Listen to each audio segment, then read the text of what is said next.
Notre corps exprime mieux les émotions que notre visage. Expirer avec les joues gonflées est un moyen d'évacuer le stress et de se calmer. Croiser les bras lors d'un entretien donne l'impression d'être hostile et fermé à votre interlocuteur. En Asie, le baiser est considéré comme un acte intime et interdit en public. Plus les gens vieillissent, plus ils deviennent sérieux. Un adulte rit en moyenne 15 fois par jour. Par contre, un enfant d'âge préscolaire rit en moyenne 400 fois. Dans des situations stressantes, certaines personnes croisent les bras et frottent leurs mains contre leurs épaules. À l'image des singes, les humains doivent leur communication non verbale à leur nature animale.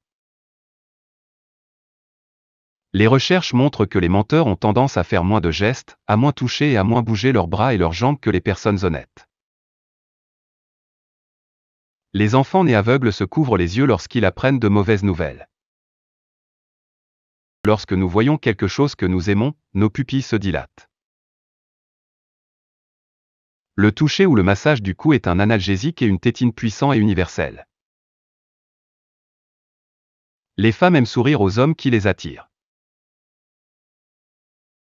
Les humains, comme de nombreux autres animaux, gonflent leur poitrine lorsqu'ils tentent d'établir une domination territoriale. Les personnes qui occupent plus de territoire dans leurs activités quotidiennes ont tendance à être plus sûres d'elles, plus confiantes et d'un statut social plus élevé. Cela a été démontré à travers l'histoire et dans la plupart des cultures. Les gens sont généralement perçus plus attirants lorsqu'ils inclinent la tête. Il existe environ 18 sourires différents. Mais un seul, le sourire de Duchesne, reflète un véritable bonheur. Du point de vue d'un homme, dire qu'une femme a un bon sens de l'humour ne signifie pas qu'elle fait des blagues. Cela signifie qu'elle rit de ses blagues. Parfois appelée la position royale, les bras derrière le dos signifie « ne vous approchez pas ». Il existe 6 expressions faciales universelles: colère, dégoût, peur, bonheur, tristesse et surprise. Les personnes nées aveugles peuvent exprimer le même langage corporel que les personnes qui peuvent voir. Lorsqu'une personne croise les jambes et les bras, elle se retire émotionnellement de la conversation. Toucher et ou caresser le cou est l'un des comportements apaisants les plus importants et les plus fréquents que nous utilisons en réponse au stress. Au Moyen-Orient, le contact visuel entre personnes du même sexe a tendance à être plus intense et soutenu qu'en Occident. Cependant, dans de nombreux pays d'Asie, d'Afrique et d'Amérique latine, un contact visuel ininterrompu est considéré comme agressif et conflictuel. Une femme a une vision périphérique plus large, ce qui lui permet de regarder le corps d'un homme de la tête aux pieds sans se faire prendre. La vision périphérique d'un homme est plus faible, c'est pourquoi un homme déplacera son regard de haut en bas sur le corps d'une femme de manière très évidente.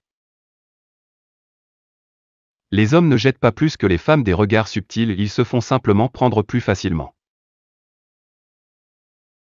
Les personnes qui mentent souvent ne bougent pas leurs pieds lors d'un entretien ou emboîtent leurs pieds pour limiter les mouvements. Cracher en public est considéré comme impoli dans la plupart des cultures occidentales. Cependant, dans de nombreux pays asiatiques, cracher en public est considéré comme débarrassé du corps des déchets, par conséquent, considéré comme sain et acceptable. 8 des gestes de mensonge les plus courants sont le couvre-bouche, le toucher du nez, les hochements de tête, le frottement des yeux, la prise d'oreille, le grattage du cou, la traction du col, doigt dans la bouche. Le signe pouce en l'air signifie bon pour les Occidentaux, 1 pour les Italiens, 5 pour les Japonais et le vôtre en Grèce. En Iran, il représente le sexe de l'homme. En Asie, on pense que tapoter la tête d'un enfant endommage son âme. L'une des meilleures façons d'établir une relation avec quelqu'un est de toucher cette personne sur le bras quelque part entre le coude et l'épaule. Hocher la tête signifie oui dans la plupart des sociétés, mais signifie non dans certaines parties de la Grèce, de la Yougoslavie, de la Bulgarie et de la Turquie. Si une femme se sent mal à l'aise ou n'est pas attirée par quelqu'un, elle serre fermement son sac ou le place devant elle pour couvrir son corps. Lorsqu'elle est attirée par un homme, elle le met de côté. Elle ne veut littéralement rien sur son chemin. Abaisser les paupières, tout en regardant vers le haut et en écartant légèrement les lèvres est un groupe de langage corporel utilisé par les femmes, depuis des siècles pour montrer la soumission sexuelle. C'est aussi l'expression que beaucoup de femmes ont sur leur visage, juste avant d'avoir un orgasme. Les hommes et les femmes trouvent les personnes ayant un langage corporel disponible plus attirantes. Le langage corporel disponible comprend le sourire, les bras non croisés et les jambes non croisées.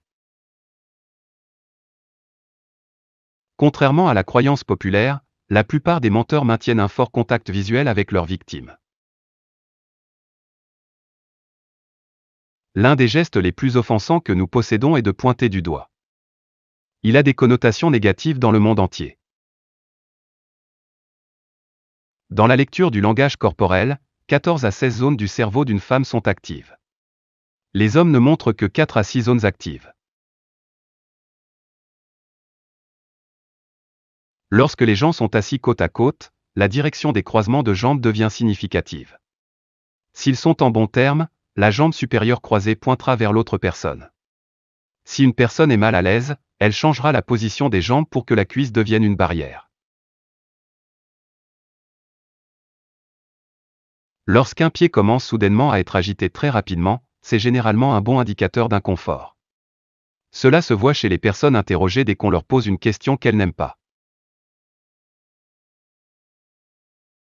Couvrir les yeux, retarder l'ouverture des yeux, baisser les yeux pendant une période prolongée sont des signaux très puissants pour manifester une consternation, une incrédulité ou un désaccord.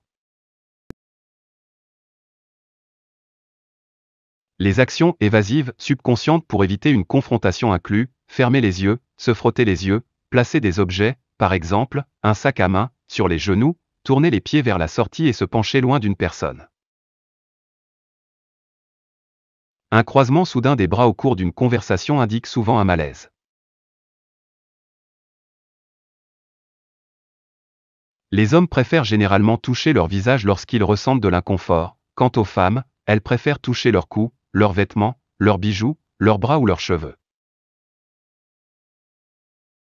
Lorsque deux personnes se parlent et que l'une d'elles tourne légèrement ses pieds ou bouge à plusieurs reprises un pied vers l'extérieur, c'est un signe évident de désaccord et une volonté de quitter la conversation. Lorsque les gens se retrouvent dans des situations de confrontation, leurs pieds et leurs jambes s'écartent, non seulement pour un meilleur équilibre, mais aussi pour revendiquer plus de territoire.